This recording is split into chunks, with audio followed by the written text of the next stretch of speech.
Magandang gabi po, Magandang gabi po. Eli. At hindi nyo nalalaman ay lubos akong lihim na humahanga sa kahusayan ninyong mag-memorize ng Biblia noon pa. Hindi po.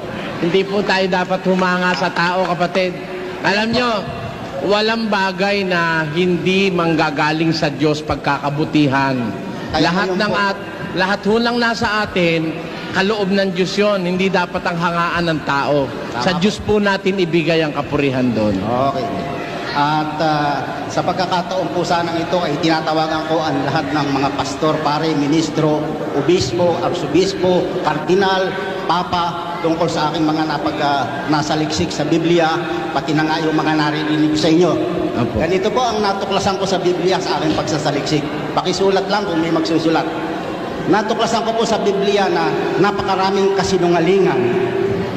Natuklasin ko rin po sa Biblia na ang Diyos ay sinungaling, which is against your teachings na ang Diyos ay hindi marunong magsinungaling.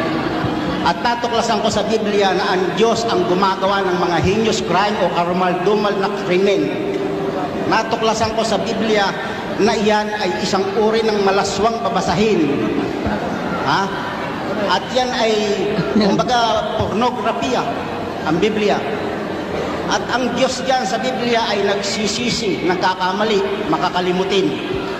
Ngayon, ang katanungan ko po ay, bakit sa kabila ng ganyan ang sinasabi, paliwanag ng Biblia sa Diyos, ay nagsusumiksik pa rin kayo dyan sa ganyang mga paniniwala, ay samantalang napakalupit na Diyos, isang uring gumagawa ng karumal-dumal, siyang pasimuno ng kaguluhan at ng hindi pagkakaunawaan, at siyang nag-uudyok sa mga tao para magyera, para mag-away, para magdigmaan.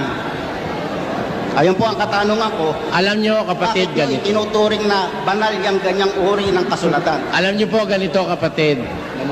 Sa Biblia po, maraming salitang nakasulat. May salita ng demonyo, may salita ng anghel, may salita ng taong sumasampalataya, may salita ng taong hindi sumasampalataya, meron salita ng taong nagdududa, meron din po sa Biblia salita ng halaman, salita ng hayop, salita ng mga punong kahoy ng kasulat sa Biblia. Baka ang napagbabasa nyo po hindi yung salitang galing talaga sa Diyos. Kaya napagkamalian nyo ang Diyos na malupit, nagsasalita ng karumal-dumal, mahalay, etc. Kasi po, kahit anong pagsusuri ang gawin ko sa Biblia, napansin ko at natuklasan ko na ang Diyos sa Biblia, mabait na Diyos, mapagpatawad, hindi malupit. Ang Diyos ng Biblia, mabuti ang kalooban niya, gaya ng sabihin niya ang bagay na ito. Sa Efeso 6, ganito po ang sinasabi niya. Ano ang sasabihin nating masama para sa salitang ito ng Diyos? 6:1 hanggang 4. Mga anak, magsitalima kayo sa inyong mga magulang sa Panginoon, sapagkat ito'y matuwid. Igalang mo ang iyong ama at ina, na siyang unang utos na may pangako. Yan ho ang unang-unang salita sa Biblia na nakapagpabuti sa akin eh. Sabi ng Diyos, mga anak, magsitalima kayo sa inyong mga magulang sa Panginoon. Igalang mo ang iyong ama at ang iyong ina na siyang unang utos na may pangako. Nung mabasa ko po yan nawala yung pagdabog-dabog ko sa tatay ko at sa nanay ko eh. Nung mabasa ko yung talata na yan. Kaya, itong talatang ito, salita ng Diyos ito, nakapagdulot po sa akin ito ng kabutihan. Paano sasabihin, ang nagsabi nito'y masama? Hindi pwede yung masama makapagpabuti. Hindi po pwede yung masama'y makapagpabuti. Kaya, ako naniniwala, ang nagbigay ng salitang ito, ang Diyos na mabait, kaya pati magulang ipinagagalang. Tapos siya rin ang may sabi, huwag kang papatay. Siya rin ang may sabi, huwag kang mangangalunya. Siya rin ang may sabi, huwag mong iimbutin ang bagay ng iyong kapwa. Masama ba yun? O, di ba? Puro kabutihan o yun eh, yung sinasabi ng Diyos na yun. Noon po bang sunugin ng Diyos ang Sodom and Gomorrah? Natiyak naman lahat, bata, matanda, may ngipin at wala, sinunog niya. Noon po bang pabahain ang buong daigdig? Lahat yan, pati mga hayop, pati mga halaman, pinatay niya, pinuksa niya. Yung po ba'y mabuti niyo sinasabi na ang Diyos ay nagpapatawad? Bakit hindi po mabuti yun? Paano naging mabuti kapatid? Biro nyo, puro masasama yung nasa Sodom at Gomorrah. Paano niyo masasabing masama ang isang sanggol? Hindi ganon. Ganito po yon. Kagaya nung bumaha. Kayo kasi pinagbibintangan nyo ang Diyos ng hindi tama eh. Tanyo, masamang-masama na ang tao sa mundo. Sabi ng Diyos, gugunawin niya yung mga masasama. Ngayon, sabi nyo, ba't pati bata? Aba, kayo naman pala malupit lalabas eh. Kung ang ginunaw niya lang yung masasama, hindi niya dinama yung mga bata, di ba lalong kalupitan ang gagawin mo sa bata? Sino magpapasusurun sa mga yun? Katakot-takot ng dami yung mga bata na yun. Di ba lalo kayong malupit niyan? Wala namang wala namang condensed milk nun at saka powdered milk. Sino magpapasusi? Wawalo yung kasakay sa daong. Libo-libong bata, di iyakan ng iyakan yun. Ikaw awa naman, mas mabuti pa silang mamatay, hindi dahil sa kaya sila'y pinatay ng Diyos para mapahamak sila, kundi pinatay na rin sila ng Diyos dahil walang mag-aalaga sa kanila. At hindi ho masama sa Diyos yun, sapagkat ang Diyos ang may-ari ng buhay, siya rin ang maaaring kumuha nito at walang makapagpaparatang ng masama sa Kanya. Hindi natin siya pwede paratangan ng masama. Pagka ang anak nyo ba namatay, ibig sabihin, sisisihin nyo ang Diyos?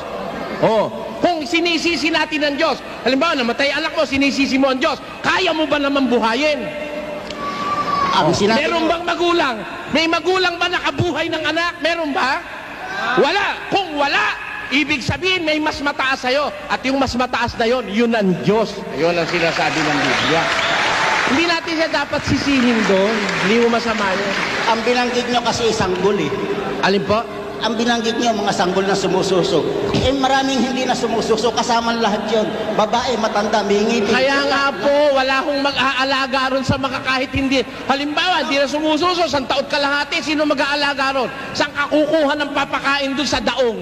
Pinatay mo lalo ng gutom yun, lalong mahirap. Mabuti na yung malunod siya, sandali lang, 3 minuto lang, patay na. Kaysa doon sa habang panahon siya iyak ng iyak sa daong, wala namang gatas. Lalong kalupitan yung gagawin nyo kung kayo ang Diyos. Kung kayo ba may anak na masama, susunugin nyo. Alin po? Kahit na anong pagkasama-sama ng inyong anak bilang magulang, susunugin nyo. Karapatan ho ng Diyos yun. Hindi, kayo may anak. Hindi Diyos ang ating pinag-uusapan. Hindi naman ho ako sumunog ba't nyo ilalagay sa akin? Wrong application yun, kapatid.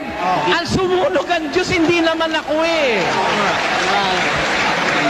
Karapatan ho ng Diyos yun eh. Kasi, katin nyo merong instances na hindi mo pwedeng i-divert. It was God who let fire rain upon Sodom and Gomorrah. It was not me. Kung ako tatanungin nyo, kung may anak ka, kahit gano'ng kasama, susunugin mo? Natural, ang sagot ko bilang tao, hindi ko susunugin anak ko yun no? Hindi ko susunugin yun. Pero in that case, hindi ako sumunog ang Diyos, kaya pwede yun. Yun pwede talaga yun. Yung pong parusang panununog, na alam natin kung gaano kahirap, kasakit, na yung nasunog sa ozone disco hanggang ngayon, idinidemanda pa yung may-ari na hindi naman talaga siya sumunog. Ito pa kaya kung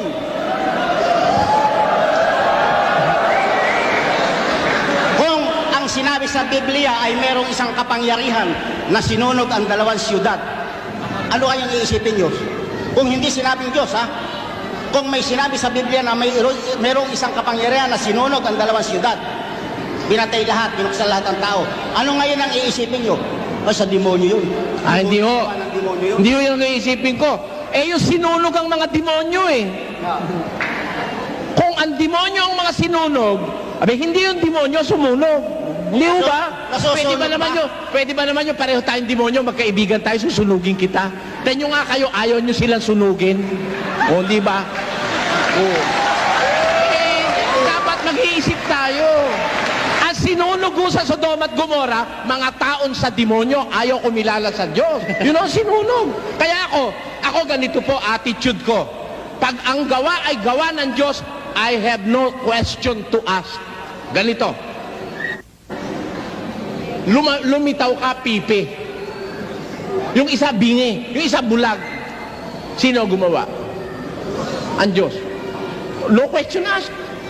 Tinatanggap ko kung ako'y pipi, kung ako'y bulag, kung ang ilong ko'y malaki. Ano pa alam niyo, may mga ilong na magagandang ilong hindi ba, no?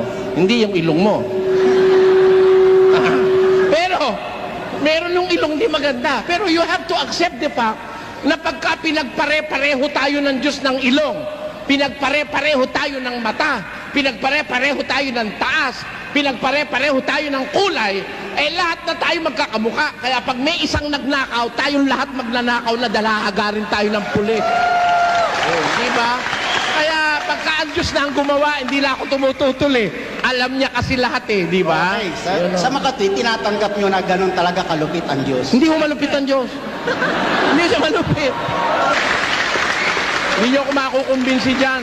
Ngayon, kung gusto nyo, diskusyon, gumawa tayo ng tema. Wala tayong tema Wala tayong pupuntahan dito. Ito itanong kay Soriano. Kaya nga po, tinatanong ko Hindi ko kayo tumatalong. Pinasasama niyo ang Diyos ko na hindi ko papayagan kailanman gawin niyo.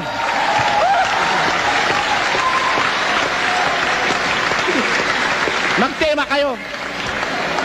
Hindi welcome sa ganitong usapan yan Pinasasama ninyo ang Diyos, napakabuti ng Diyos. Magsisi ka, kapatid. Siguro ganun Ikaw pala, pagka ninakawang ka, pati ikaw gusto mo makulong ka, ninakawang ka na nga.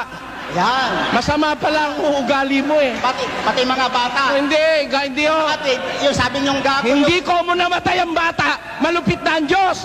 May kamatayan na ang kahulugan ay pagmamahal ng Diyos. Basa.